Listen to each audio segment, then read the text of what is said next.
Here with track and field coach Niels Anderson and athlete Phil Emmerich. Guys, thanks for joining me for the interview today. Coach, another great performance last weekend up in Superior at the border battle. Talk a little bit from your perspective what you saw last weekend. Well, you know, we get to talk about Phil today a little bit. We had some more performances in our top 5, which you kind of just think we've been around for 20 years, and to start seeing these performances happening now is really exciting.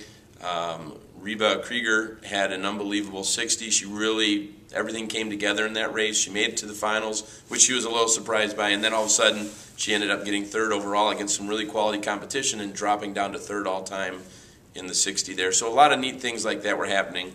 And obviously Phil he had a big drop. That's what we were always hoping for, and he'll tell you about that a little bit.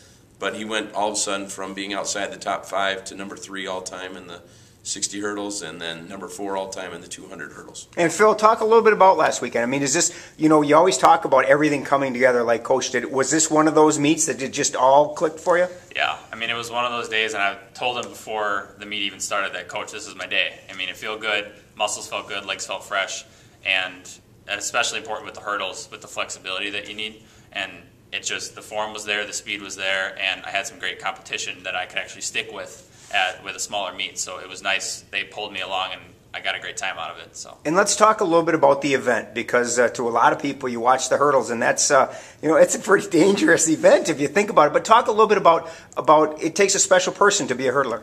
Yeah, I mean, most of the guys that you see hurdle in are about 6'2", up to like 6'6". I mean, you got these monsters that, I mean, you're going over, it's 42 inches, and that's up to most people's hip. And so, and it's not so much jumping, but it's a form. You're running over the hurdle. Takes a lot of flexibility, a lot of hitting the hurdle. I mean, you get a lot of bruises throughout the season, and so it's a different monster. It's not just a sprint. It's not just jumping. It's kind of a combo of the two, and so it takes a different kind of athlete to do it, other than just some of the other events. And Coach, from Phil's personality, it takes he seems to be the kind of person that fits the hurdler's mode. It's exactly right. It's an opportunity for me to talk about the way he attacks hurdles is the way he attacks practice, is the way he attacks the weight room. He's kind of the consummate leader on our team. Through Phil, I hope that he can be the great leader that I know he already is, and can kind of help take our program to that next level. So everything that he does and the way he promotes himself in practice and at meets is a real testament to how I want everybody else to do it. And so he just leads by example, but also by the words he says. And Phil, you head up to Stevens Point this weekend for the Eastbay Invitational, a big meet, a lot of teams there. After a weekend like you had last weekend, do you expect more of the same this weekend, or how is your approach to this weekend going to be?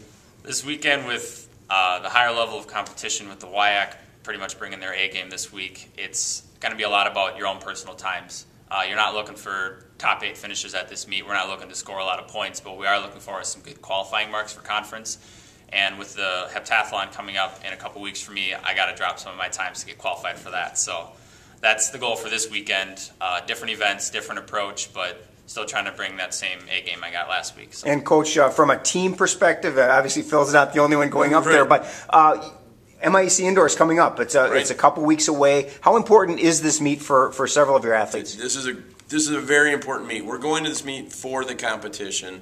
We want every single person in a great race, in a great competition, all the way surrounded by it. And just like Phil said, the competition level will be extremely high. So getting into finals for a lot of events may or may not happen. We hope it does. We hope people are starting to pop things, and we're at that place where the volume is really down, and hopefully people are feeling really good, because this weekend is really big.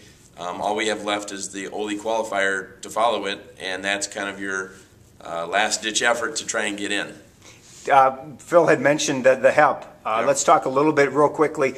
Again, you talk about a beast. You know, the heptathlon is one of those that you don't really get to prepare for before the conference championships. Right. Talk a little bit about the heptathlon and Phil competing in that. Yeah, it's been fun to train, Phil, because you're constantly moving around and trying to find the weakness and then focus on that while not letting the other things fall apart, and making sure. So it's a real balancing act. And again, just like what we talked about with the hurdles, it takes a certain person who has the willingness, the patience, the perseverance to be beat upon for a really long time before you ever feel good. And so he's just now getting to that place where we're cutting back. But for everyone else, the volume drops. But for a heptathlete, it's just where do we move him next to try and work on the next thing. And so we're picking up the high jump right now. That's the event that's the struggle. And as soon as that's figured out, I think he's going to have a lot of the pieces to the puzzle all put together. And you kind of took the last question out of my mouth there. Talk a little bit about the events. Obviously, the hurdles you're strong in. Sounds like the high jump maybe is your weakness, but there's a whole bunch of events. You know, how do you compete in the heptathlon? Well, doing a heptathlon and preparing for a heptathlon seem to be two different things. When you prepare for it, like you go to a meet and I'll do 4 events just about every week. So one moment I'll be a sprinter, and then the next I got to go over and be a 230-pound thrower. It's definitely a mental shift. But when you actually do the heptathlon, it's more competitive. You're up against guys that prepare for the same thing you do, and it's different because unlike most track events where you're done in 10 seconds, you have a whole day to spend with a bunch of guys, and you're competing and you're working with one another. And so to me, it empathizes the track and field mantra, and the different events it's just a mental thing. You read on it, you study it, you watch the great people who have done it before, and you just try to emulate what they do. Indoor season continues this weekend. You head to Stevens Point, Wisconsin for the Eastbay Invitational. Thanks for being here and good luck. Thank you. Thanks.